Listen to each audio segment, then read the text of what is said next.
dusoma ijambo ry'Imana dusanga muri Yosuwa 18 kugera kuri 20 urwandiko rwa mbere rw'Abakorinto ibice 9. Amagambo menshi kandi ni amagambo meza y'umumaro, ariko amagambo nifuje ko dusangira umunsi wa none ni hano mu rwandiko rwa mbere rw'Abakorinto ibice 9:25.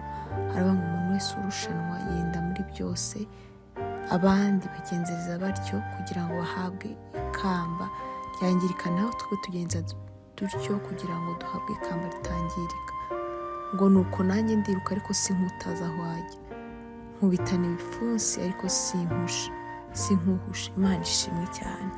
Ijambo ry'Imana riri kutubwira ngo ahangaha ni Pawulo ari kuvuga ngo umuntu wese aho ava akagera, urugendo barimo irushanwa umuntu yirinda muri byose. Uri mu marushanwa wirinda ikigukuramo, uri mu marushanwa wirinda ikikurangaza nk'abantu bakora amasiporo cyane. Iyo uri mu marushanwa kugira ngo ubashe kugera kwirukanka ibirometero byinshi cyangwa ubashe kugira ibindi bintu ugeraho, bisaba imbaraga zijyanye n'ayo marushanwa. Bigusaba kwirinda muri byose, mu buzima bwose, mu byo umuntu arya, mu byo umuntu anywa, mu byo akora byose, no mu myitozo umuntu agira. Ahangaha rero aravuze ngo iyo umuntu ari mu marushanwa yirinda muri byose, ngo abandi bagenzereza batyo kugira ngo bahabwe ikamba ryangirika. Aho batanga ikamba ryangirika, batanga imidari igera ikarangira, ngo ariko ngo twebwe ngo tugenzereza batyo kugira ngo duhabwe ritangirika. Imana ishimwe cyane. Bene data, nagira ngo twibukanye umunsi none yuko ikamba ritangirika iryo Kristo yasezeranyije abamwizera, kuzabona ubugingo buhoraho, kuzabana na Yesu mu ijuru, niyo kamba ryacu ritangirika. Niba umuntu ashobora gukora ibintu mu isi akitegura agakora ibintu bitandukanye kugira ngo abashe kugera ku cyo atsindira, abashe kugira amarushanwa, abashe kurwana cyangwa se guhatana, abashe kugera kuri icyo kintu, biradukwiriye ko natwe nk'abakristo duhatana, tukarwana, tugafata umwanya tukita ku byo turiho, tugafata ikintu cyose cyatuma duhusha urugendo cyangwa turangara mu rugendo cyangwa duhusha ikamba ryacu, tukacyegeza hirya kugira ngo tubashe gutumira Kristo tujyana. Imana ishimwe cyane. Aravuga ku murongo wa 26 ngo nuko nanjye ndiruka ngo ariko sinkutaza aho ajya, nkubitana ibipfunsi ariko sinkuhusha.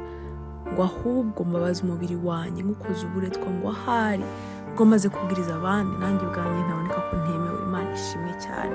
Kuri uyu murongo wa 26 ari kuvuga ngo ntabwo amahirwe nuko Kristo yatubwiye inzira tujyamo. Inzira tujyamo turayizi, igihembo turi kurwanira turakizi, igihembo turi guhatanira turakizi, kandi cyiza ntabwo ari umuntu umwe wenyine uzakibona. Twese duteguriwe icyo gihembo cyo kuzabana n'Umwami Yesu mu ijuru. Uyu munsi rero uko tuzi aho tujya, ni byiza ko tuzi ibyo duhatanira cyangwa se aho dushaka kugera.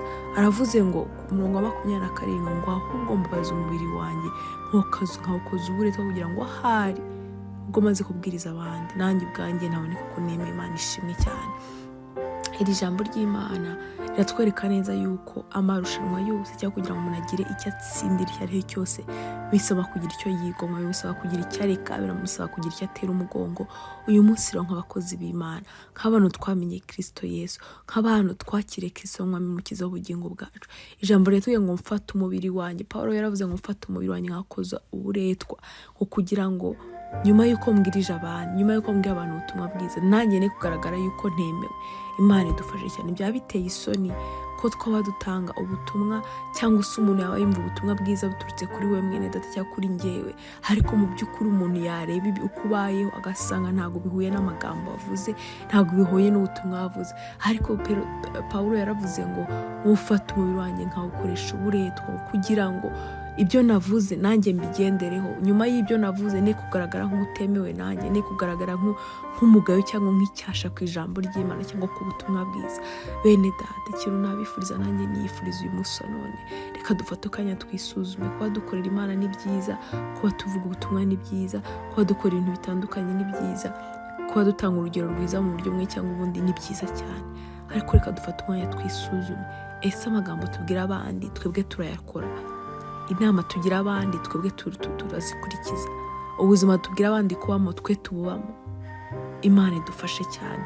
Icyampa uyu munsi wa none tukongera tukisubiramo tugakurikiza ijambo ry'Imana nk'uko tubwira abandi, nk'uko twigisha abandi natwe tukarikurikiza, nk'uko tugira inama abandi natwe izo nama tukazikurikiza, kugira ngo twe kugaragara nk'abatabona imbere y'amaso y'Imana, twe guhusha igihembo cyacu aricyo cyo kuzabana na Kristo mu ijuru. Ko ntacyo byaba bimaze kubwira abantu twebwe ntitugira icyo tugera, ntacyo byaba bimaze kuyobora abantu ko inzira igana mu bwami bw'ijuru, ariko twe ntituzahagera. Yesu dufashe cyane. Ndabasenyera nanjye nisengera uyu munsi wa none kugira ngo Imana Kristo Yesu umwuka wera duhishurire ibyo tudakora neza, duhishurire aho tumeze nk'abantu tuvuga ibintu ariko tugakora ibindi bitandukanye, duhishurire byose kugira ngo byose tubashe kubirengaho, dufate imibiri yacu tuyikoresha uburetwa kugira ngo ibyo twabwiye abandi, uko twigishije abandi, natwe biturange, natwe tubiyemo. Yesu abahereze umugisha. Numva ariyo sengesho ry'uyu munsi. Yesu abahereze umugisha. Shalom shalom.